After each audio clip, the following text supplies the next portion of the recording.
Tuhan Yesus, yang hari ini kami hendak merenungkan firman-Mu. Tuhan, tolong supaya kami dapat mengerti pesan dari firman Tuhan di siang hari ini. Kami bersyukur dalam nama Tuhan Yesus. Amin.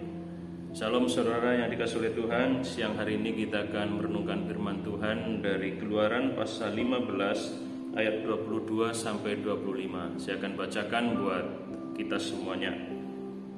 Musa menyuruh orang Israel berangkat dari laut Teberau, lalu mereka pergi ke padang gurun Sur. 3 hari lamanya mereka berjalan di padang gurun itu dengan tidak mendapat air.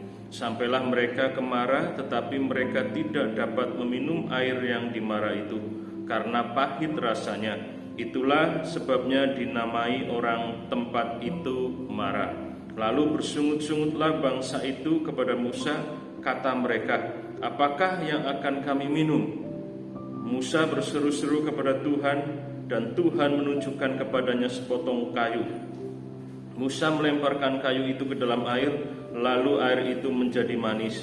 Di sanalah diberikan Tuhan ketetapan-ketetapan dan peraturan-peraturan kepada mereka, dan di sanalah Tuhan mencoba mereka. Saudara, siang hari ini firman Tuhan saya berikan judul berseru dan mendengarkan. Kalau kita baca ayat-ayat tersebut, ini merupakan sepenggal kisah dari perjalanan umat Israel ketika mereka keluar dari Mesir. Saudara, mereka adalah orang-orang yang dipilih oleh Tuhan untuk dibebaskan dari Mesir. Mereka adalah umat-umat Tuhan, dan mereka sedang dalam perjalanan sesuai dengan rencana Tuhan, yaitu membawa mereka ke tanah yang dijanjikan oleh Tuhan. Tetapi yang menarik adalah sekalipun mereka adalah umat Tuhan, umat yang dipilih oleh Tuhan, dan mereka sedang berjalan dalam rencana Tuhan, mereka tidak terlepas atau tidak terbebas dari persoalan ataupun tantangan. Artinya ini juga mengingatkan kepada kita semuanya sebagai umat-umat Tuhan, sebagai orang-orang yang percaya kepada Tuhan, bahkan ketika kita sedang hidup dalam rencana Tuhan, tidak berarti bahwa kita akan terbebas dari segala ketantangan ataupun kesulitan hidup.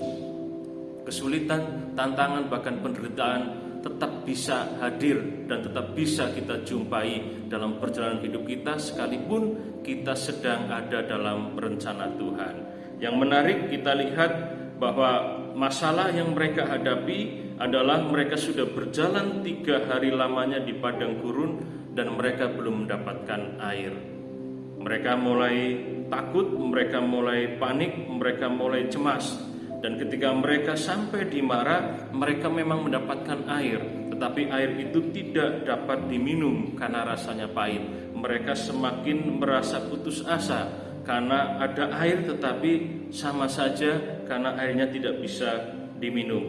Maka yang perlu kita perhatikan adalah ketika mendapatkan situasi keadaan seperti itu, orang-orang Israel dikatakan bersungut-sungut kepada Musa. Bersungut-sungut artinya marah sambil ngomel-ngomel. Dan ini yang terjadi ketika umat Israel menghadapi tantangan kesulitan 3 hari lamanya tidak mendapatkan air. Saudara, terkadang tanpa kita sadari sebagai umat Tuhan, ketika kita menghadapi tantangan atau menemukan kesulitan dalam hidup kita pun berlaku sama. Kita marah, kita ngomel, dan kita mencari pihak-pihak untuk kita persalahkan. Saudara, ketika kita melakukan hal itu, tidak akan menjadi solusi, tidak akan menjadi jalan keluar dari masalah kita. Justru sebaliknya, ketika kita menghadapi masalah, tantangan ataupun kesulitan, kita marah dan ngomel mempersalahkan orang di sekitar kita, masalah tidak selesai, justru akan bertambah masalah. Kenapa? Karena bisa saja orang yang menerima omelan kita menjadi terluka hatinya. Sehingga kita belajar, ketika kita menghadapi masalah, tantangan, kesulitan sebagai umat-umat Tuhan, jangan bersungut-sungut, jangan marah sambil ngomel-ngomel. Tetapi apa yang harus kita lakukan? Kita lihat apa yang dilakukan oleh Musa. Musa, ayat yang ke-25 dikatakan Musa berseru-seru kepada Tuhan. Saudara, Musa berseru-seru kepada Tuhan, tidak marah kepada umat Israel, walaupun Musa sudah dipersalahkan oleh umat Israel.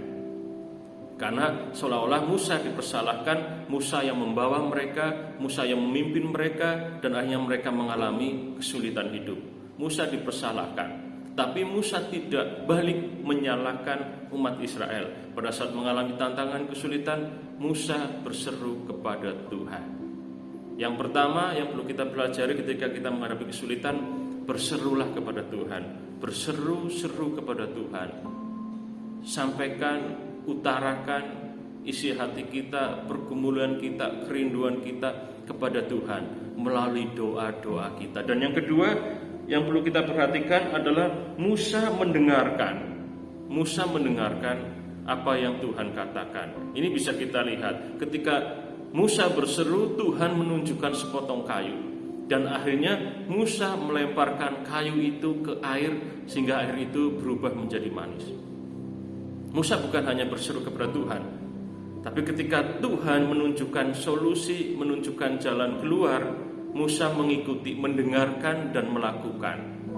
Saudara, terkadang ketika kita menghadapi kesulitan, kita hanya fokus berseru dan berseru kepada Tuhan, menyampaikan semua isi hati keluhan kita kepada Tuhan, tetapi terkadang kita lupa untuk mendengarkan apa yang menjadi jawaban dari Tuhan atas seruan-seruan kita.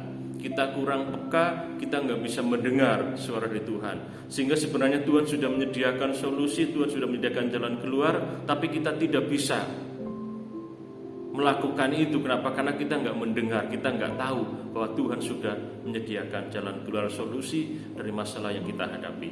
Jadi siang hari ini kita belajar, ketika kita menghadapi kesulitan, tantangan ataupun pergumulan, berseru kepada Tuhan dan dengarkan suara Tuhan. Tuhan memberkati kita semuanya. Kita berdoa. Kami bersyukur Tuhan untuk renungan singkat di siang hari ini.